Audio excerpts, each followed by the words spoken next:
जय हिंद दोस्तों, गुरु Drona defence academy के यूट्यूब चैनल में आप सभी का स्वागत है। मैं Pradeep Kumar, director of Guru Drona defence academy, आज आप लोगों को इंग्लिश ग्रामर का एक महत्वपूर्ण टॉपिक को विस्तार से पढ़ाने जा रहा हूँ, जिसका नाम है टेंस। तो टेंस को सही तरीके से समझे बिना आप इंग्लिश लैंग्वेज को सीखने की कल्पना भी नहीं कर सकते हैं। इसके बिना इंग्लिश का आपका ज्ञान हमेशा अधूरा ही रहेगा। तो चलिए टेंस को अच्छे से पढ़िए। टेंस का अर्थ है काल या समय। टेंस के अनुसार वर्ब के कई रूपों का प्रयोग कर हम किसी कार्य के होने के समय को दर्शाते हैं।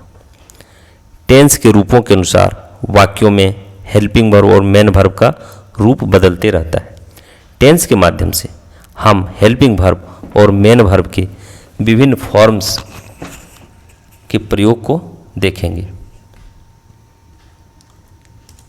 टेंस को पढ़ने से पहले हम पर्सन और नंबर को पढ़ते हैं, क्योंकि इसका यूज टेंस में होता है।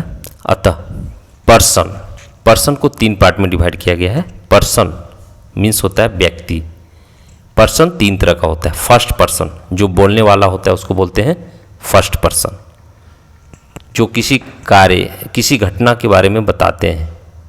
जैसे मैं या हम लोग बोलते हैं कि मैं स्कूल जा रहा हूँ, या हम लोग फुटबॉल खेल रहे हैं, तो हम चर्चा कर रहे हैं, तो हम आ गए फर्स्ट पर्सन में। फर्स्ट पर्सन सिंगुलर नंबर में आई हुआ है, जिसका मतलब होता है मैं, और प्लूरल में वी, हम या हम लोग। सुनने वाले को सेकंड पर्सन कहते हैं, जो किसी घटना को सुन रहा है। जैसे हम किसी से बात करते हैं तो तुम या आप करते हैं, तो यू हो गया सेकंड पर्सन सिंगुलर नंबर, और या एक से ज़्यादा लोग हैं तो तुम लोग। हम जैसे किसी से सवाल करते हैं, क्या तुम लोग भी स्कूल जाओगे, मीन्स हम उससे पूछ रहे हैं, सेकंड पर्सन हमारे बात को सुन रहा है, तो वो हो गया second person plural number you.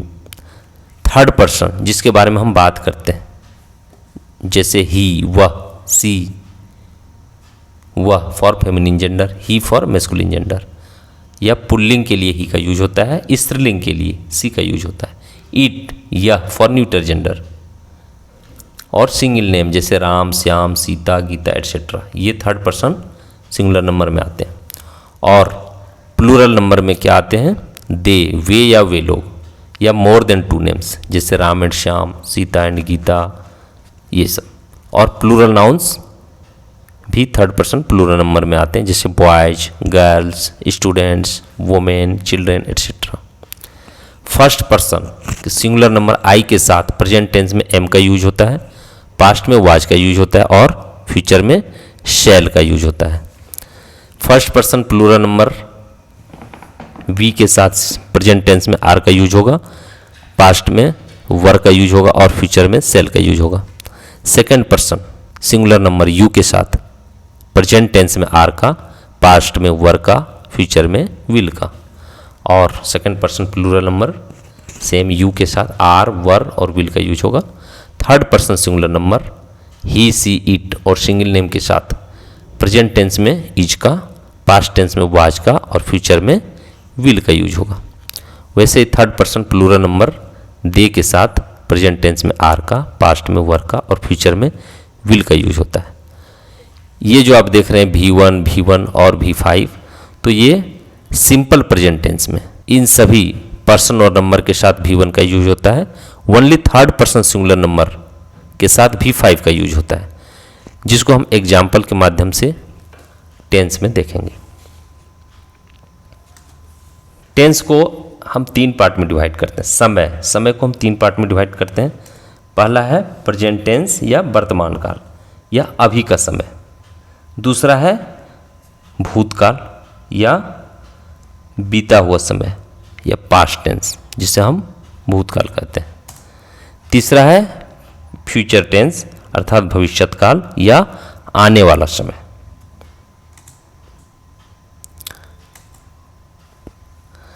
अब प्रेजेंट टेंस क्या है, वर्तमान काल, जो समय अभी चल रहा है वह प्रेजेंट टेंस कहलाता है।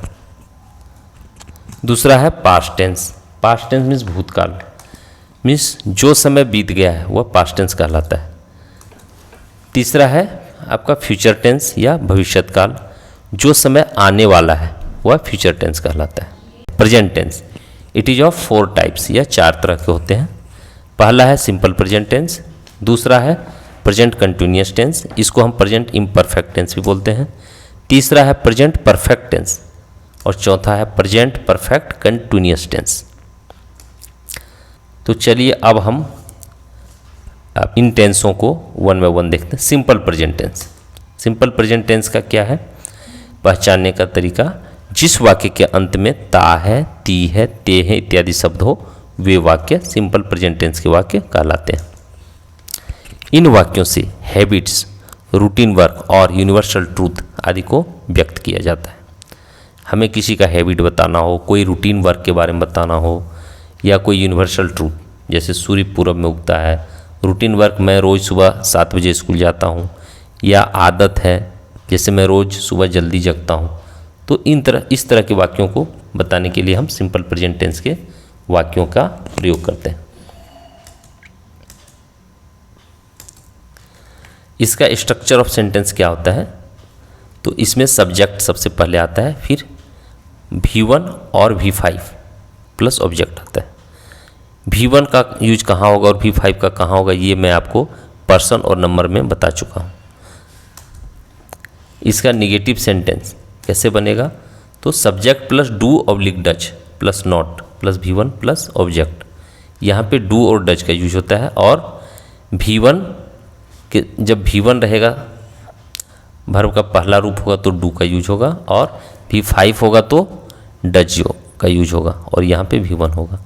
स्ट्रक्चर ऑफ इंटेरोगेटिव सेंटेंस, इसमें डू और डज जो हेल्पिंग वर्ब है वो सब्जेक्ट से पहले आ जाता है, तो यहाँ पे डू ऑब्लिक डज होगा plus subject plus V1 plus object और क्वेश्चन मार्क।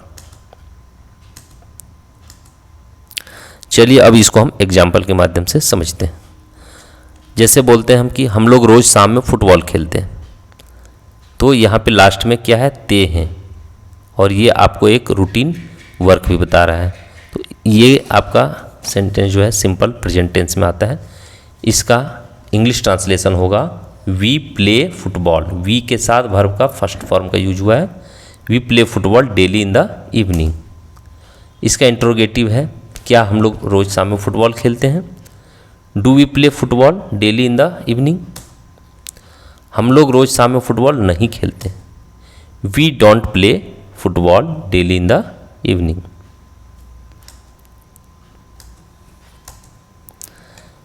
नेक्स्ट एग्जाम्पल देखते हैं, वह रोज़ सुबह स्कूल जाती है। जाती है इट मीन्स ये सिंपल प्रेजेंट टेंस का वाक्य है। सी गोज, सी के साथ वर्ब का 5वां रूप का यूज हुआ है, गो का 5th फॉर्म है goes. She goes to school daily in the morning, क्या वह रोज़ सुबह स्कूल जाती है। Does she go to school daily in the morning, वह रोज़ सुबह स्कूल नहीं जाती है। She doesn't go to school daily in the morning. Next example है, मैं रोज़ सुबह 6 बजे जगता हूँ। लास्ट में देखिए यहाँ पे ता हूँ, इट मीन्स ये सिंपल प्रेजेंट टेंस का वाक्य है, और ये आपको यह सेंटेंस जो है हैबिट बता रहा है, आदत, कि मैं रोज़ सुबह 6 बजे जगता हूँ। तो अपने हैबिट को व्यक्त करने के लिए सिंपल प्रेजेंट टेंस के वाक्य का यूज होता है, और उसका इंग्लिश ट्रांसलेशन भी सिंपल प्रेजेंट टेंस के वाक्यों के स्ट्रक्चर के अनुसार होता है। तो I get up daily at 6 o'clock in the morning, क्या मैं रोज़ सुबह 6 बजे जगता हूँ, interrogative sentence. Do I get up daily at 6 o'clock in the morning, मैं रोज़ सुबह 6 बजे नहीं जगता हूँ। I don't get up daily at 6 o'clock in the morning. Next example है, सीता गीत गाती है। Sita sings a song. Ram और हरि रोज सुबह 5 किलोमीटर दौड़ते हैं। Ram and Hari run 5 kilometre daily in the morning. सूर्य पूरब में उगता है। The sun rises in the east, ये यूनिवर्सल ट्रूथ है जो सिंपल प्रेजेंट टेंस के वाक्यों में इसका प्रयोग हुआ है। नेक्स्ट जो प्रेजेंट टेंस का टाइप्स है वो है present continuous tense. Present continuous tense के वाक्यों को पहचानने के क्या नियम है ये हम देखते हैं। जिस वाक्य के अंत में रहा है, रही है, रहे हैं इत्यादि शब्द हो वे वाक्य प्रेजेंट कंटिन्यूअस टेंस का वाक्य कहलाता है। इन वाक्यों से कार्य के लगातार प्रेजेंट टाइम में जारी होने का बोध होता है। इससे पता क्या चल रहा है कि कोई कार्य लगातार चल रहा है, तो इस तरह का tense sentence present continuous tense का सेंटेंस कहलाता है। एग्जाम्पल से देखते हैं। हम लोग स्कूल जा रहे हैं, लास्ट में रहे हैं, वे लोग हंस रहे हैं इत्यादि, इस तरह का वाक्य प्रेजेंट कंटिन्यूअस टेंस का वाक्य है।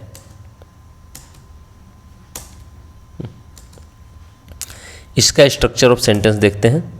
इसमें होता है सबसे पहले subject plus is oblique am oblique are plus V4 plus object. Is am are का कहाँ पे किसका यूज होगा ये आपको हम पर्सन और नंबर में हम बता चुके हैं। स्ट्रक्चर ऑफ नेगेटिव सेंटेंस क्या होगा? Subject plus is oblique am oblique are plus not plus V4 plus object. Structure of interrogative sentence है is helping verb is am are पहले आ गया है, is oblique am plus oblique are plus subject plus V4 plus object और question mark. चलिए इसको अब हम एग्जाम्पल के माध्यम से समझते हैं। वे लोग फुटबॉल खेल रहे हैं, दे आर प्लेइंग फुटबॉल। दे के साथ आर यूज हुआ है, वर्ब का चौथा रूप प्ले का प्लेइंग फुटबॉल। क्या वे लोग फुटबॉल खेल रहे हैं? यहाँ पे इंटरोगेटिव सेंटेंस है इसलिए इसका हेल्पिंग वर्ब आर पहले आ गया है, तो हो गया है are they playing football question mark. वे लोग फुटबॉल नहीं खेल रहे हैं, they are not playing football. Helping verb are के बाद नॉट का यूज हुआ है और प्ले का चौथा फॉर्म V4 प्लेइंग यूज हुआ है।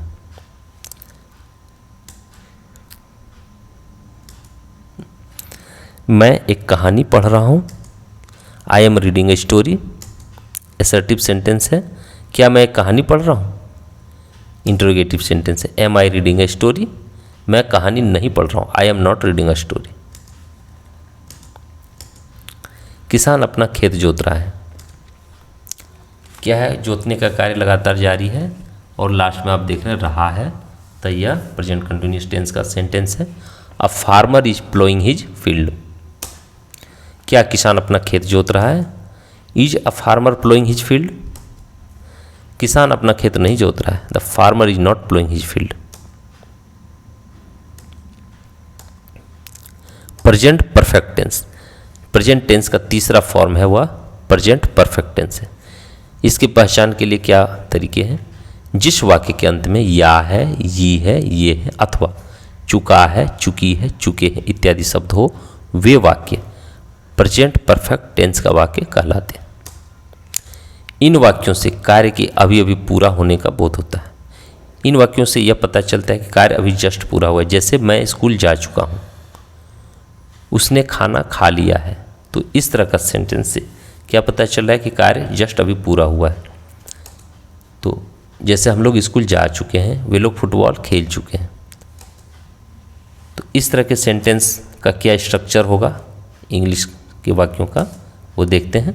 Subject plus have oblique has plus V3 plus object. यहाँ पे हैव और हैज हेल्पिंग वर्ब का यूज हुआ है और वर्ब का तीसरा फॉर्म का यूज होता है पास्ट पार्टिसिपल फॉर्म, जिसको हम वर्ब के फॉर्म्स को हम नेक्स्ट वीडियो में विस्तार से इसका वर्णन करेंगे। हैव और हैज, हैज का use third person singular number के सब्जेक्ट के साथ होता है, बाकी सब के साथ हैव का यूज होता है। स्ट्रक्चर ऑफ नेगेटिव सेंटेंस देखते हैं क्या है। Subject plus have oblique has plus not plus V3 plus object. Helping verb के बाद नॉट का यूज हुआ है। Structure of interrogative sentence have oblique has plus subject plus V3 plus object. Have has जो हेल्पिंग वर्ब है वो subject से पहले आ गया है, लास्ट में क्वेश्चन मार्क है। चलिए इसको हम एग्जाम्पल के माध्यम से समझते हैं। उसने खाना खा लिया है, लिया है मतलब खाने का कार्य जस्ट अभी पूरा हुआ है, तो ये सेंटेंस आपका प्रेजेंट परफेक्ट टेंस का सेंटेंस है। इसका होगा ही के साथ हैज का यूज होगा। ही हैज हैड मील, खाना खाने को बोलते हैं हैव मील। क्या उसने खाना खा लिया है? हैज ही हैड मील और हैज ही टेकन मील? नहीं, उसने खाना नहीं खाया है। No, he has not taken meal और he has not had meal. मैं पटना पहुंच गया हूं या मैं पटना पहुंच चुका हूं, दोनों का इंग्लिश ट्रांसलेशन सेम होगा और ये वाक्य प्रेजेंट परफेक्ट टेंस का वाक्य है। आई हैव रीच्ड पटना, क्या आप पटना पहुंच गए हो या क्या आप पटना पहुंच चुके हो, दोनों का मीनिंग सेम है और दोनों का सेंस या अर्थ भी सेम है। Have you reached Patna, helping verb आगे हो गया। Have you reached Patna? नहीं, मैं पटना नहीं पहुंचा। No, I have not reached Patna. Present perfect continuous tense, ये प्रेजेंट टेंस का चौथा टाइप्स है। इसके पहचानने के क्या तरीके हैं? जिस वाक्य के अंत में ता रहा है, ती रही है, ते रहे इत्यादि शब्द हो, वे वाक्य प्रेजेंट परफेक्ट कंटिन्यूअस टेंस का वाक्य कहलाता है। इन वाक्यों से कार्य के लंबे समय से लगातार होने का तथा कार्य अभी भी जारी है, समाप्त नहीं हुआ है, क्या बोध होता है। जैसे हम लोग 4 वर्षों से इस स्कूल में पढ़ रहे हैं या पढ़ते आ रहे हैं, इससे क्या पता चल रहा है कि कार्य 4 वर्ष पहले शुरू हुआ और अभी भी चल रहा है, समाप्त नहीं हुआ है। वह 2 घंटे से खेल रहा है, अर्थात खेलने का कार्य 2 घंटे पहले से शुरू हुआ और अभी भी चल ही रहा है। तो इस तरह के sentence present perfect continuous tense में आते हैं और इसका ट्रांसलेशन इनके रूल के अनुसार होगा। इसका स्ट्रक्चर ऑफ सेंटेंस देखते हैं क्या है। इसमें subject plus have has plus been plus before plus since oblique for plus time duration plus object. यहाँ पे हैव हैज के बाद बीन का यूज हुआ है और वर्ब का चौथा रूप और सिंस और फॉर का भी यूज हुआ है plus time duration plus object.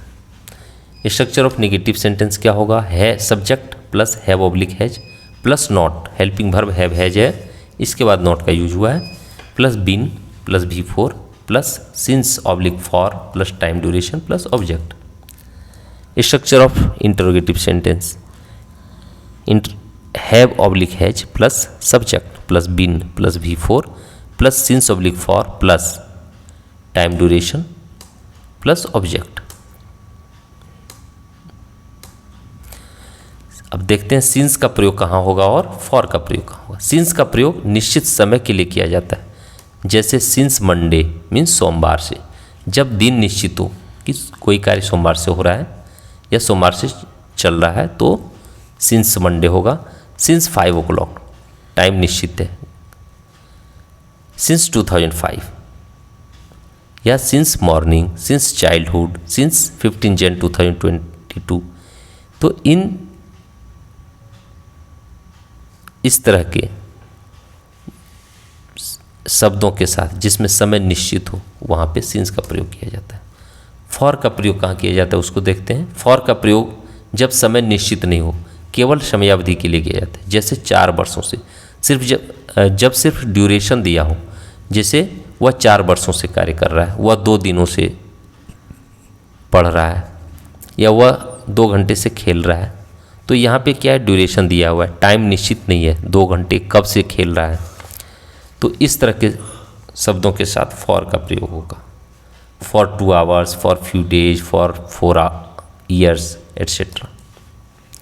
चलिए अब हम प्रेजेंट परफेक्ट कंटिन्यूअस टेंस को एग्जाम्पल के माध्यम से देखते हैं। वह 2 घंटे से टीवी देख रहा है, तो देखने का कार्य 2 घंटे से चल रहा है और अभी भी चल ही रहा है। इसका देखते हैं क्या इंग्लिश ट्रांसलेशन होगा। He has been watching TV for 2 hours। क्या वह 2 घंटे से टीवी देख रहा है?